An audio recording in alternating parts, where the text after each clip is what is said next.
Hello and greetings from Australia. I'm David Widdowson. I'm the CEO of the Centre for Customs and Excise Studies at Charles Sturt University. In 2018, I led a team of researchers. We examined Australia's progress towards implementing a single window, and I've been asked to provide a brief overview of some of our findings to help you with your own deliberations. As you all know, trading internationally is a complex business. Members of the international trading community, importers, exporters, freight forwarders, customs brokers, airlines, shipping companies, and others, are required to deal with multiple regulatory agencies when importing or exporting goods. In Australia, for example, trade-related regulatory requirements are directly or indirectly administered and enforced by more than 40 agencies at the federal level, as well as some at the state and territory level. To make matters worse, there's very little administrative coordination among the various agencies, and with few exceptions, the linkages between them have not been automated. And this problem is not limited to Australia. It applies to some degree to all countries throughout the world.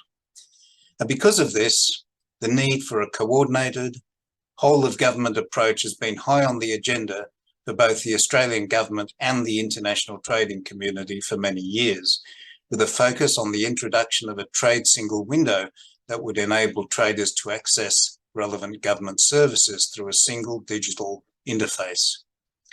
Through such a single window, trading information would need to be provided to government only once, and regulatory agencies would remodel their back-end processes to receive and respond to user requirements through the interface. So what did we find in our research study? Well, it soon became apparent that many agencies with responsibility at the border have built their own IT systems, and mostly on a standalone basis.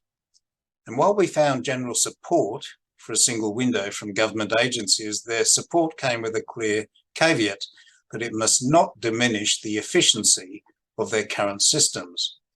This was particularly apparent in cases where the agency concerned considered their systems to represent best practice, which was unlikely to be matched, at least in the short to medium term, by a whole-of-government single window. And while everyone agrees that coordination across government is critical, there's no agreement on how this should be achieved. The problem essentially emanates from the underlying patch mentality of regulatory agencies. While everyone agrees that coordination is essential, no one actually wants to be coordinated. And many of the agencies we spoke to thought that they should be the ones to take control of the project. But in Australia, even the messaging has lacked coordination. For example, in January 2018, the Department of Home Affairs informed a parliamentary committee that it planned to introduce a single window, which it described as a one-touch data point for all regulatory information and transactional requirements, underpinned by advanced information sharing between government agencies and system or interoperability. That same month, our Trade Department formally advised the WTO that the Australia single window was already in operation, advice which they then repeated in 2019 and again in 2020. No doubt the reason for this claim to the WTO was a wish to assure it that its fellow member states that Australia had ticked all the boxes of the recently adopted Trade Facilitation Agreement. So does Australia already have a trade single window? Well, the government doesn't think so. It recently announced further funding to simplify the international trading system, including the development of a single window. So for the record, the system that was promoted to the WTO as being Australia's single window is the integrated cargo system through which details of imports and exports are communicated between traders and the Australian Border Force, which is Australia's customs service, along with certain biosecurity details that are accessed through the system by our Department of Agriculture. However, our study found that this system could only be considered to represent the first phase of a true single window. And during the course of our research, we also spoke to industry. and our meetings with industry generated a good level of discussion. Here are some of the issues they raised.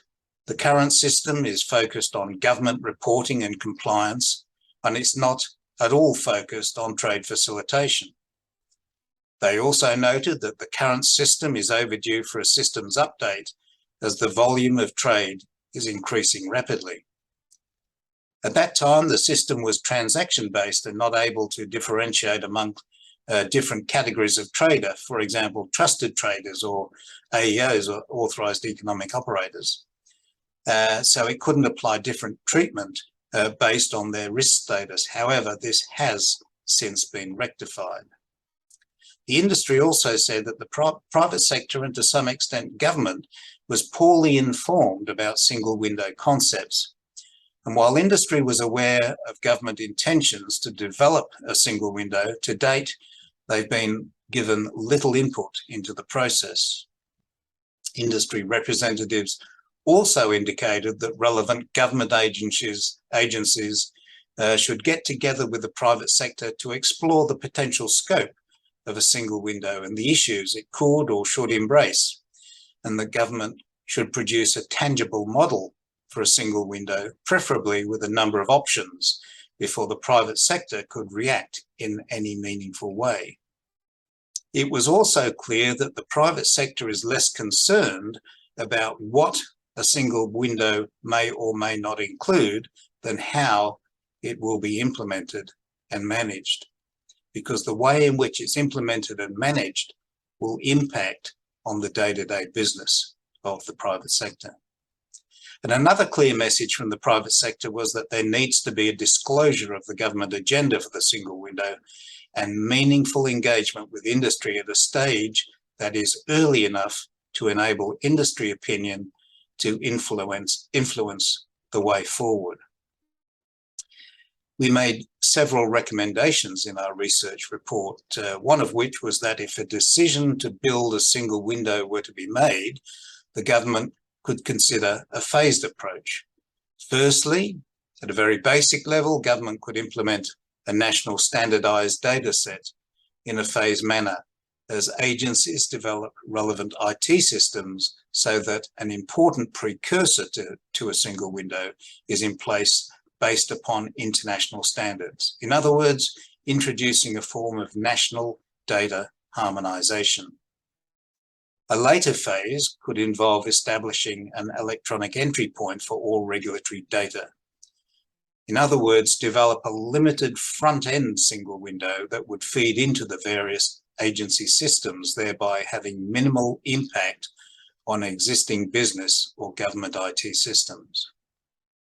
At a more advanced level, the government could implement a fully functional domestic single window system, a system that, if implemented today, would fully align with the TFA requirements to manage all relevant regulatory data, with integration of risk assessment and reporting into a single IT application, with interconnectivity to maritime port community systems. And at the highest level, the government could build an internationally interoperable single window enabling cross-border B2G and G2G data exchanges. We also noted that any decision to implement a national single window should incorporate international best practice, which of course requires benchmarking, and it should be in conformity with relevant international standards to enable interoperability and conform to the TFA requirements on border agency cooperation. And while private sector support and engagement will prove to be an essential factor in any successful single window implementation, the impetus for a national single window for Australia needs to come from government, as do the initial proposals on its scope and timeline, budget and systems architecture. Once these have been formulated, they should be made public at a very early stage, and private sector stakeholders should be brought into the discussion with the expectation that any national single window should be able to demonstrate a positive effect on the economy by facilitating cross-border trade in goods.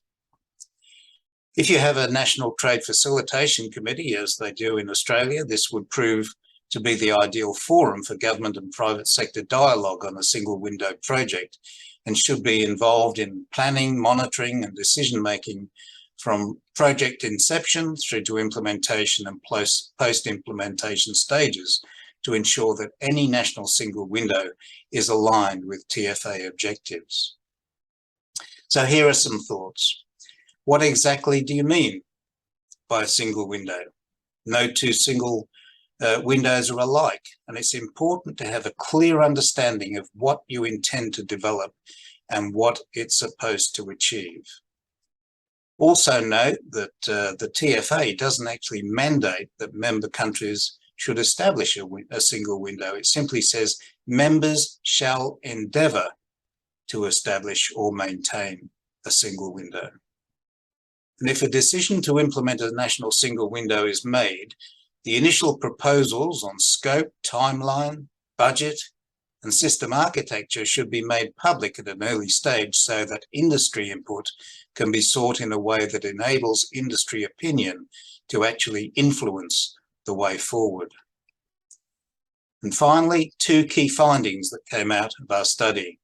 These are as follows. Firstly, regardless of whether it's decided to implement a single window, a trade information portal should be developed to help industry find its way through the maze of regulation associated with international trade. Secondly, our study found that while implementation of a trade single window may be the ultimate goal, Australia may be better served by first laying the groundwork for such a system by seeking to improve coordination and cooperation among agencies. The concept of a single window is to achieve this level of coordination and cooperation. And even though it may take many years to get to the point of automating everything, real benefits will be gained by both the public and private sectors if greater coordination among government agencies achieve. So seek to achieve an appropriate level of coordination first, and then look to automate the process. Well, I hope this has been of some help to you, and I wish you all well in your deliberations.